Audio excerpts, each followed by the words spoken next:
E aí pessoal, tudo bem? Aqui é o Rony, professor de Física. Neste vídeo vamos resolver um exercício relacionado ao estudo da termodinâmica. Observe o quadro enquanto eu faço a leitura do enunciado. Item A. Calcule o expoente adiabático γ para um gás diatômico a uma temperatura elevada, tal que uma fração x de suas moléculas se encontrem dissociadas em átomos.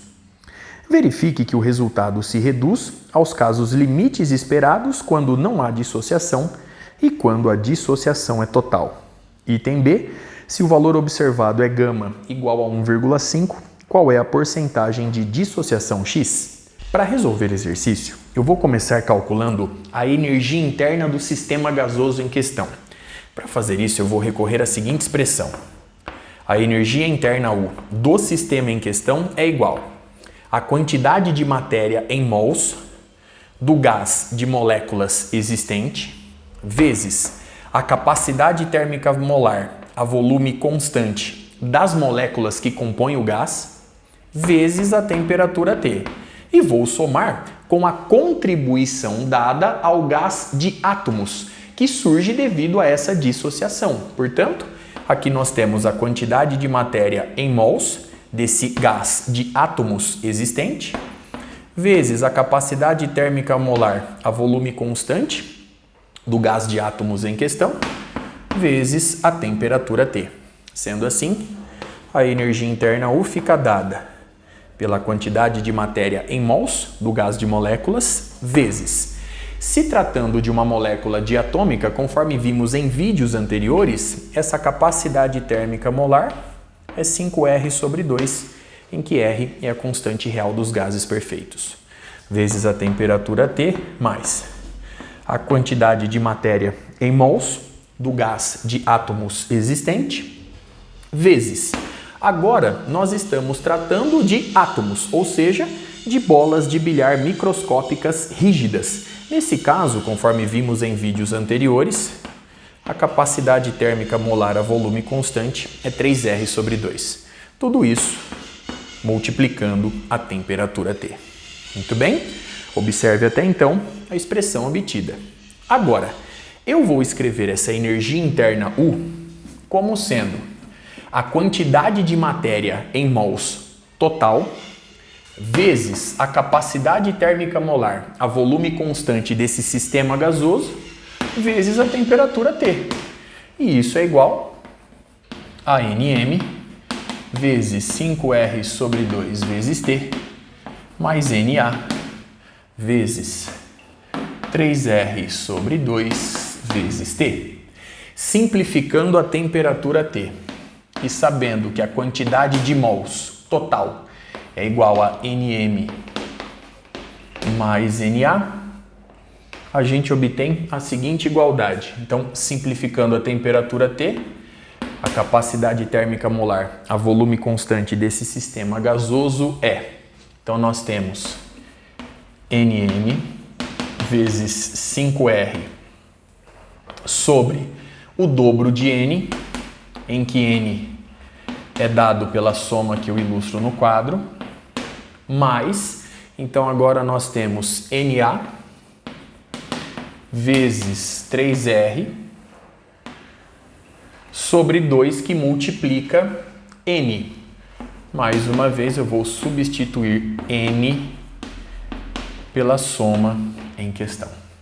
Então, observe no quadro a expressão obtida até aqui. Logo, a capacidade térmica molar a volume constante é igual. O denominador é comum, então nós temos 5R vezes a quantidade de matéria em mols do gás de moléculas diatômicas, mais 3R que multiplica a quantidade de matéria em mols do gás de átomos, que surge devido a essa dissociação, sobre o dobro da soma Nm mais Na. Muito bem? Bom, vamos agora em busca da capacidade térmica molar a pressão constante. Conforme vimos em vídeos anteriores, Cp é igual a Cv mais a constante real dos gases perfeitos. Logo, nós vamos encontrar para Cp o seguinte resultado. Eu vou pegar essa fração e vou somar com a constante real dos gases perfeitos. Portanto, vamos no rascunho. No numerador, eu tenho 5R vezes Nm mais 3R vezes Na mais. R vai fazer a distributiva nesse termo. Portanto, 2R Nm mais 2R Na. E o denominador é o mesmo. Portanto, nós vamos obter, observe o quadro, ó, 7R vezes Nm mais, aqui 3 mais 2, 5R Na. Então, mais 5R Na. Tudo isso sobre o dobro da soma Nm mais Na. Muito bem? Bom, nós podemos agora obter gama.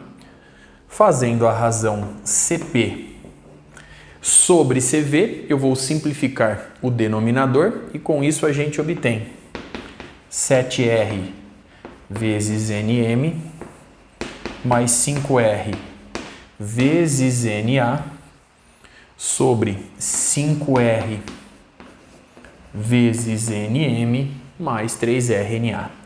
Você pode, inclusive, simplificar a constante real dos gases perfeitos. Observe no quadro a expressão obtida e o pequeno cálculo realizado até aqui.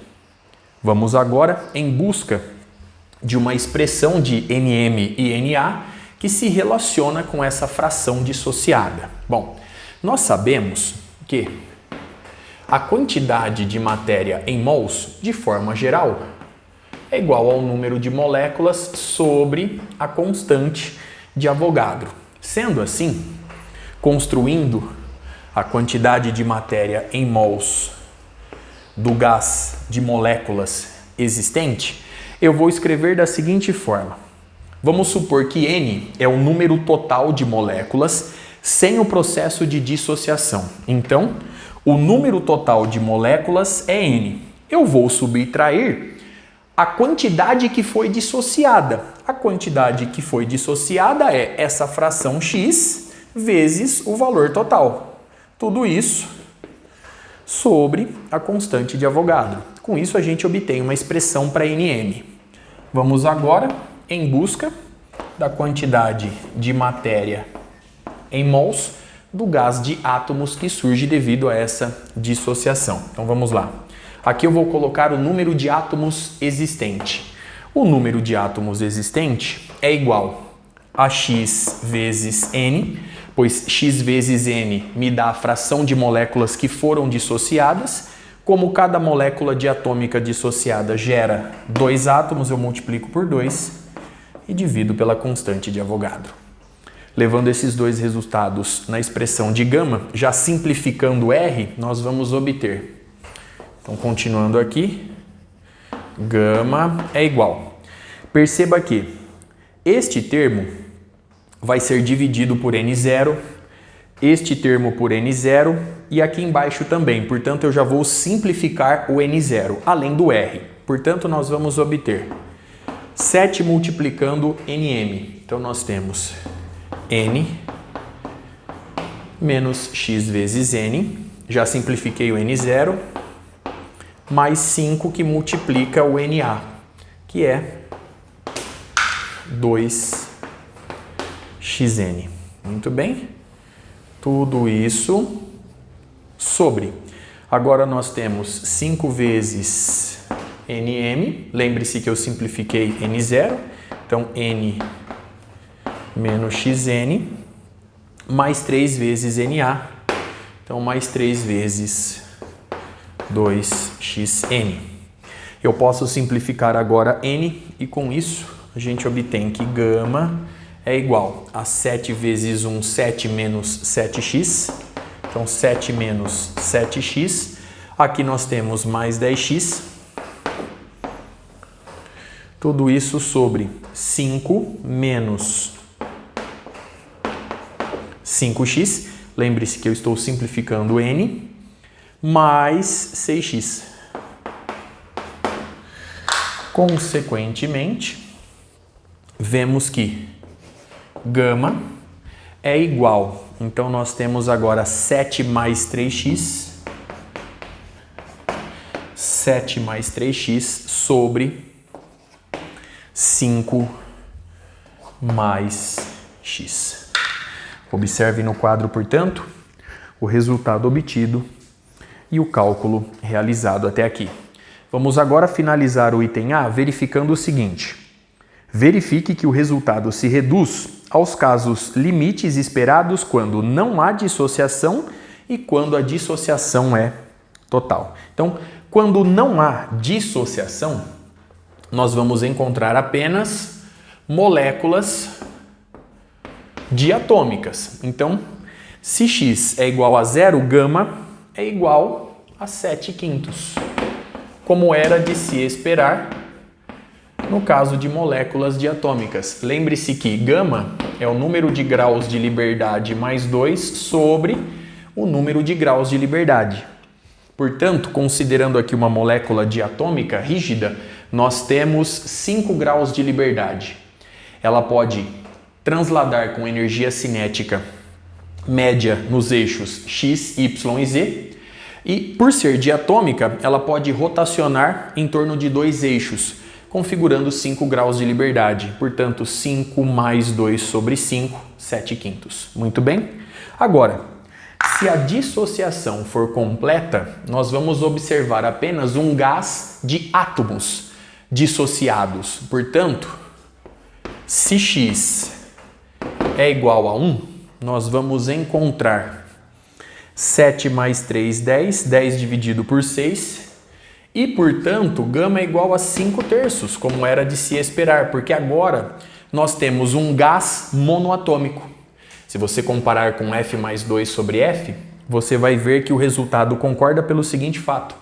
Se todas as moléculas foram dissociadas, portanto, se nós temos um gás de átomos, nós temos apenas 3 graus de liberdade. Portanto, 3 mais 2 sobre 3, 5/3, como era de se esperar. Muito bem? Então vamos deixar aqui a expressão geral de gama. Agora vamos para o item B. Se gama é igual a 1,5, qual é a porcentagem, qual é a fração de dissociação? Bom, basta substituir agora gama por 3 sobre 2. Então, se gama é igual a 3 sobre 2, nós vamos obter. Então, vamos nesse cantinho aqui mesmo. Então, nós temos 15 mais 3x, e isso é igual a 14 mais 6 vezes x. Portanto, nós temos que 1 é igual a 3x, se 1 é igual a 3x, x é igual a 1/3 e, portanto, 33%, aproximadamente 33% das moléculas diatômicas foram dissociadas. Observe no quadro uma última vez todos os resultados obtidos, os cálculos realizados. Com isso eu encerro este vídeo. Até a próxima.